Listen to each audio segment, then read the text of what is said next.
Hi everyone, digital जी की classes में आप लोगों का स्वागत है। चलिए आज हम करते हैं क्वेश्चन नंबर फर्स्ट पे चलते हैं। चैप्टर नंबर सेकंड के फर्स्ट क्वेश्चन पे चलते हैं जो कि PYQ हैं। इसमें हम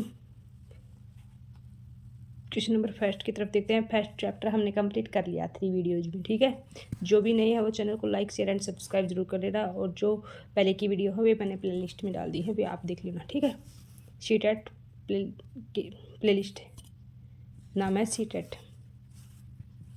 चलते हैं हम क्वेश्चन नंबर फर्स्ट पर। पाषाण उपकरणों का निर्माण 2 प्रकार से किया जाता था। पहला पत्थर से पत्थर को टकराना, और दूसरा दबा शुल्क तकनीकी। यानी कि जो पाषाण उपकरणों का प्रयोग कितने प्रकार से किया जाता था? 2 प्रकार से। एक तो दबा शुल्क तकनीकी के रूप में, और एक पत्थर से पत्थर को टकरा कर क्या करते थे? आग निकालते थे ना, हीटिंग हो जाएगा। तो सेकंड कथन देखते हैं। पूरा पाषाण काल में जो पत्थर के औजार बनाए जाने वाले स्थान को क्या कहते हैं? उद्योग स्थल कहते हैं। ये भी सही है भाई, यानी कि सही तो दोनों है, ठीक है। बट एक्सप्लेनेशन और देख लेते हैं। एक्सप्लेनेशन इनकी बनी नहीं रही, अलग अलग दिख रहे हैं पहले से ही। जो उपकरणों का 2 पार्ट में डिवाइड कर दिया, इसमें औजार स्थल कहते हैं, यानी कि जहाँ पे औजार बनाए जाते हैं तो जो उद्योग स्थल कहते हैं। तो क्या इसका B is the right answer हो जाएगा। इसका कोई एक्सप्लेनेशन नहीं बन रही, बट दोनों राइट है। नेक्स्ट क्वेश्चन पे चलते हैं। इसमें भी कथन और ए और बी दे रखे कथन।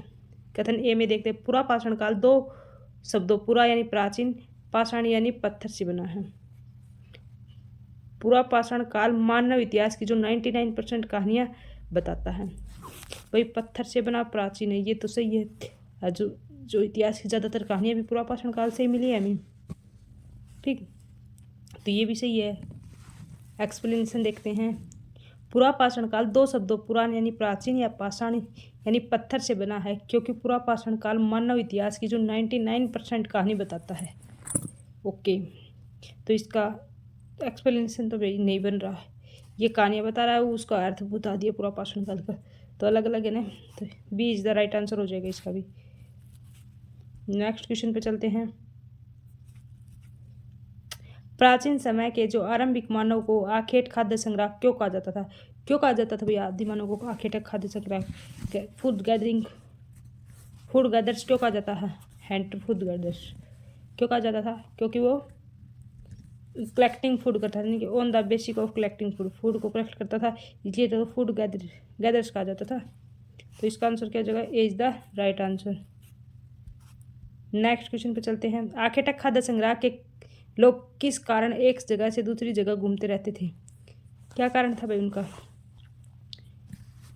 भोजन के लिए नए विकल्प, मवेश के लिए, जो मवेश यानी कि जो उनके पशु रखते थे वे, उसके लिए चारा की तलाश में, या जलवायु के कारण, या ऑल ऑफ द वो, सॉरी भैया, ऑल ऑफ द वो। क्या जाएगा इसका? ऑल ऑफ द, क्योंकि भोजन के लिए भी जाते थे वे, अपने पशुओं को चराने के लिए भी एक स्थान से दूसरे स्थान पर जाते थे, जलवायु के कारण भी वे स्थानांतरण करते थे। ओके, नेक्स्ट चलते हैं क्वेश्चन नंबर 5 पर। निम्न कथनों पर विचार कीजिए। भीमबेटका हुरंगी या हुसंगी होगा भाई, ये हुसंगी होगा, हाफ सा आएगा, रह नहीं। हुसंगी कुरनूल की जो गुफाओं से मानव के जो आखेट और संग्राहक होने के प्रमाण मिले हैं। भीमबेटका कहाँ है? महाराष्ट्र में पड़ता भाई। मध्य प्रदेश में पड़ता है, महाराष्ट्र में? मध्य प्रदेश में पड़ता भीमबेटका, ठीक है। कुरनूल गुफा से मिले राख के अवशेष से स्पष्ट है कि जो पूरा पाषाणिक आरंभिक लोग आग से परिचित थे। उपरोक्त में से कौन से कथन सत्य हैं? इसमें तो मेरे को देखो भाई, एक तो उसने हुरनूल जो भीमबेटका जो संगी और कुरनूल की गुफाओं से क्या है, आखेटक को खाद्य संग्रह होने के प्रमाण मिले, ये तो बिल्कुल सही है। बी और देख लेते हैं। जो कुरनूल गुफा के अंदर राख के भी अवशेष मिले हैं।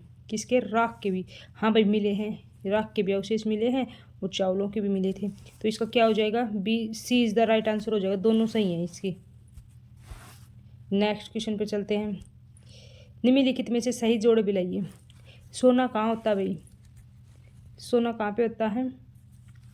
अफगानिस्तान में। कहाँ पे होता है सोना? अफगानिस्तान में। तांबा कहाँ होता है? तांबा खेतड़ी में होता है भाई, ठीक है। शंख कहाँ पे होता है? शंख कहाँ पे होगा भाई? देखो इसमें जो ए है उसका टू देखो कहाँ पे है, ए का टू फर्स्ट में ही है भाई, आंसर नंबर फर्स्ट ही हो जाएगा। ठीक, ए का 2, बी का 1, तांबा खेतरी हो जाएगा। शंख 3 हो जाएगा। ईरान ये सौराष्ट्र हो जाएगा। क्या शंख कहाँ पे होंगे? सौराष्ट्र में। चांदी, चांदी ईरान में, है ना। चांदी का होती है ईरान में भी होती है, वही चांदी खेतरी में भी होती है, बट तांबा ज़्यादा होता है। खेतरी प्रसिद्ध किसके लिए है? चांदी के लिए नहीं, बट तांबा के लिए ज़्यादा प्रसिद्ध है खेतरी। निम्नलिखित में से दिए गए कथनों में से गलत कथन, फोकस करना भाई, गलत पूछ रखा, रोंग पूछ रखा, रोंग कथन कौन सा है? मेरगढ़ पाकिस्तान के बलूचिस्तान प्रांत में स्थित है। हाँ भाई है। यहाँ पर गेहूँ और जौ के अवशेष मिले हैं, ये तो सही है, पॉजिटिव है ये तो। ओके। कोयलड़ा उत्तर प्रदेश के इलाहाबाद जिले में स्थित है। यहाँ से चावल और जानवरों के हड्डियों के अवशेष मिले, ये भी सही है, ये भी पॉजिटिव है। चिराद आधुनिक बिहार में स्थित है भाई बिहार में। यहाँ से गेहूँ, हरे चने और भैंस और बैल के अवशेष मिले हैं, ये भी सही लग रहा है। गुफा काल आधुनिक बिहार में स्थित है। यहाँ गेहूँ और दलहन के साक्ष्य मिले, नहीं भाई। चिराद तो है बट ये नहीं है। ऐसा तय कौन सा हो जाएगा? ये है रोंग। कौन सा हो जाएगा इसका ऐसा तय? D is the right answer. Next question पे चलते हैं। हड़प्पा के संदर्भ में सही कथन का चयन कीजिए। हड़प्पा के बारे में सही कथन का चयन कीजिए भाई। हड़प्पा सभ्यता एक नगरीय सभ्यता थी, नगरीय सभ्यता थी भाई हड़प्पा, ये तो सही है। हड़प्पा सभ्यता में जो साफ सफाई पर विशेष ध्यान दिया गया, ये भी सही है। तो दोनों ही सही हैं इसमें, तो ए और बी दोनों सही है। B is the right answer आ जाएगा इसका। निम्नलिखित जोड़े मिलाइए, जोड़े मिलाने हैं भैया हमें।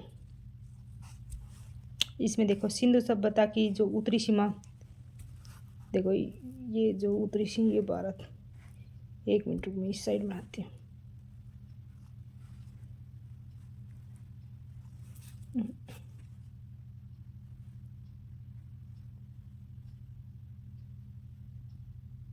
ये है इंडिया। तो जो उत्तरी सीमा है वह मांडा थी भाई, जम्मू कश्मीर में क्या थी? मांडा उत्तरी सीमा। दक्षिणी सीमा, पूर्वी सीमा क्या थी? यूपी में आलमगीरपुर थी, ठीक है। और जो दक्षिणी सीमा क्या थी? महाराष्ट्र में थी, क्या थी? दहमाबाद। महाराष्ट्र में दक्षिणी सीमा थी दहमाबाद। और जो पश्चिमी सीमा पाकिस्तान में क्या थी? बलूचिस्तान, सूत कांगेडोर या बलूचिस्तान, है ना। तो क्या आ जाएगा इसका आंसर? इसका आंसर आ जाएगा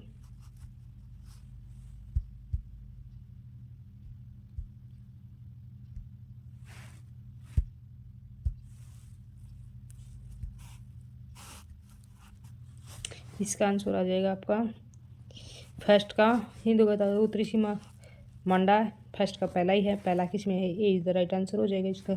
सेकंड है सिंधु सभ्यता की जो दक्षिणी सीमा दहमाबाद महाराष्ट्र में है। सिंधु सभ्यता की जो पूर्वी सीमा है वह आलमगीर यूपी में है। सिंधु सभ्यता की जो पश्चिमी सीमा सूत कांगेडोर बलूचिस्तान में है। तो फर्स्ट सेकंड थर्ड ये यूज भाई। क्वेश्चन नंबर 10 पे चलते हैं। सिंधु सभ्यता के पतन संबंधी नीचे दिए गए कथनों में से कौन सा कथन सत्य है? पतन से संबंधित यानी कि सिंधु सभ्यता का पतन कैसे हुआ था, इसके बारे में कौन से कथन क्या है? सत्य हैं। राइट पूछ रखे हैं भाई। प्रमुख नदियों के मार्ग परिवर्तन और बाढ़ों के कारण यह सभ्यता नष्ट हो गई। ओके, ये भी सही है भाई, ये बाढ़ के कारण भी समझी थी। वनों की कटाई के कारण और सूखे के कारण, वर्षा की कमी से सभ्यता नष्ट हो गई थी। आर्यों ने अपने आक्रमण द्वारा इस सभ्यता के लोगों को मूल और नाश कर दिया था। यानी कि तीनों ही कारण बताए गए हैं भाई, ए बी सी तीनों ही राइट हो जाएंगे। नेक्स्ट करते हैं। आखेट खाद्य संग्रह गुफाओं में इसलिए रहते हैं क्योंकि, जो आखेट और खाद्य संग्रह वे गुफाओं में क्यों रहते हैं? क्योंकि उन्हें गुफाएं अच्छी लगती हैं? नहीं भाई, गुफा में रहना प्रतिष्ठा का प्रतीक है? नहीं भाई, सिर्फ गुफाएं उनके रहने के लायक थी? नहीं भाई, उन्हें बारिश और धूप और हवाओं से राहत मिलती थी। D is the right answer हो जाएगा। घास वाले मैदानों का विकास खालिस्तान साल पहले हुआ था। जो घास के मैदानों का विकास हुआ था वो कब हुआ था भाई? 12,000 साल पहले हुआ था। कब हुआ था? 12,000 साल पहले हुआ था। Next question. भारतीय उपमहाद्वीप में खालिस्तान वर्ष पहले आरंभिक मानव रहा करते थे। आज हम उन्हें खालिस्तान के नाम से जानते हैं। कब रहा करते भाई आरंभिक मानव? 20 लाख साल पहले रहा करते थे, जिसे हम शिकारी खाद्य संग्रह के नाम से जानते हैं, हैंटर फूड गैदर के नाम से जाना जाता था। क्या है वो? D is the right answer. Next है भीमबेटका, हुसंगी और कुर्नूल गुफाएं भारत में ऐसे पुरास्थल हैं जहां पर शिकारी खाद्य संग्रह के होने के प्रमाण मिले हैं। तो भीमबेटका कहाँ पे है भाई? भीमबेटका मैंने बताया था ना आपको, मध्य प्रदेश में है। तो कहाँ पे है? इसका राइट आंसर हो जाएगा बी, मध्य प्रदेश में है। ठीक है, नेक्स्ट क्वेश्चन पे चलते हैं। निम्नलिखित में से 12,000 साल पहले जिस काल में पर्यावरणीय बदलाव आए तथा घास के मैदान बने, वह काल कौन सा है? कौन सा काल था जिसमें पर्यावरण के अंदर जो बदलाव आए और जो घास उगनी स्टार्ट हुई थी? तो क्या थे? मध्यपाषाण काल था। क्या था? मेजियोलिथिक एज। नेक्स्ट है हुसंगी पुरास्थल में खालिस्तान से औजार बनाए जाते थे, यानी कि जो हुसंगी पुरास्थल था उसमें किससे औजार बनाए जाते थे? चूना पत्थर से, लाइमस्टोन से औजार बनाए जाते थे। किस युग में जो आरंभिक मानव खेती की शुरुआत कर भोजन उत्पादन बना, यानी कि कौन से युग में जो मानव था जो आरंभिक खेती की शुरुआत करके भोजन का उत्पादक बना था? भोजन उत्पादक बना था नवपाषाण युग में। ठीक है, आग का आविष्कार करके खेती स्टार्ट कर दी थी नवपाषाण युग में, आग का आविष्कार हो गया था। B is the right answer. Next है कृषि के लिए अपनाई गई सबसे प्राचीन फसलों में गेहूं तथा खालिस्तान आते हैं, जो है ना, जो जो जो दो में है। तो उसी तरह सबसे पहले पालतू जानवरों में कुत्ते के बाद कौन आया था? भेड़ बकरी। ठीक, कुत्ता भेड़ बकरी पाले थे बाद में। कोरिंडा प्रस्थरों में चावल जानवरों के हड्डियों के टुकड़े प्राप्त हुए। यह स्थल कहाँ है? कहाँ पे है भैया? मॉडर्न उत्तर प्रदेश में। कहाँ पे है? आधुनिक उत्तर प्रदेश में। नेक्स्ट क्वेश्चन पे चलते हैं। निम्न में से मिलान कीजिए और सही विकल्प चुनिए। हल्लूर, चिरांद, भीमबेटका, पचमपल्ली। देखो भाई हल्लूर कहाँ? आंध्र प्रदेश में ये। चिरांद कहाँ? बिहार में है, आपने पढ़ लिया। भीमबेटका कहाँ? पढ़ लिया, मध्य प्रदेश में है। जो पायपल्ली कहाँ पे है? आंध्र प्रदेश में, ये भी छोड़ दिया। तो इसका क्या जाएगा? फर्स्ट का फर्स्ट, सेकंड का सेकंड, थर्ड का थर्ड, फोर्थ का फोर्थ, क्या जाएगा? ये इज द राइट आंसर हो जाएगा इसका। नेक्स्ट देखते हैं। निम्नलिखित में से किस पुरास्थल में राख के अवशेष मिले हैं? राख के अवशेष कहाँ पे मिले हैं भाई? ये क्वेश्चन आ लिया। कुर्नूल गुफा में राख के अवशेष मिले हैं।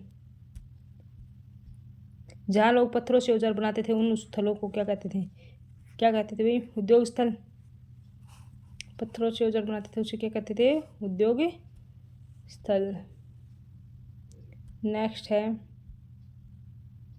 संदर्भ शब्द बता कि नगर निर्माण योजना के संबंध में निम्नलिखित में से कौन सा कथन असत्य है? नगर निर्माण योजना में कौन सा कथन असत्य है भाई? रोंग पूछ रखा भाई। क्या पूछ रखा? रोंग। नगरों में बड़ी बड़ी सड़कों का जाल बिछा हुआ था और मुख्य सड़कें समकोण पर काटती थी। जो मेन सड़कें थी वे समकोण पर काटती थी। ओके, संपूर्ण नगर में छोटी और बड़ी नालियों का जाल बिछा हुआ था, नालियां जाल बिछ रहे थे। नगर में नागरिकों के जो आवासीय गृह सड़क के दोनों ओर एक सुनियोजित प्रणाली के आधार पर बनाए जाते थे। सुनियोजित प्रणाली के आधार पर बनाए जाते थे। हाँ, वो यानी कि घर बनाने के लिए जो पहले प्लान किया जाता था, ऐसे सुनियोजित नाली वगैरह निकालेंगे, ऐसे ऐसे इस साइड इसका मेन गेट करेंगे, ऐसे क्या प्लान करा जाता था। उसे नगरों में घरों की जो अधिकतम द्वार और खिड़कियाँ मुख्य सड़कों की ओर खुलती, यानी कि जो मेन द्वार और खिड़कियाँ कभी भी मुख्य सड़कों की ओर नहीं खुली होती, अंदर की ओर खुली होती थी। तो D is the right answer हो जाएगा इसका। ऐसा तो पूछ रखा। सिंध सभ्यता में निम्न में से किसके प्रयोग की साक्ष्य नहीं मिली? किस चीज़ के साक्ष्य नहीं मिले? तरबूज के भी मिले थे, नारियल के भी मिले थे, अनार के मिले थे। किसके नहीं मिले भाई? आम के साक्ष्य नहीं मिले। निम्न में से कौन सा हड़प्पाकालीन पुरास्थल हरियाणा में स्थित है? कौन सा हड़प्पाकालीन पुरास्थल है जो हरियाणा में स्थित है? क्या है भाई? राखी गढ़ी। क्या है? राखी गढ़ी। ओके गाइज, आज के हमारे 25 क्वेश्चंस थे।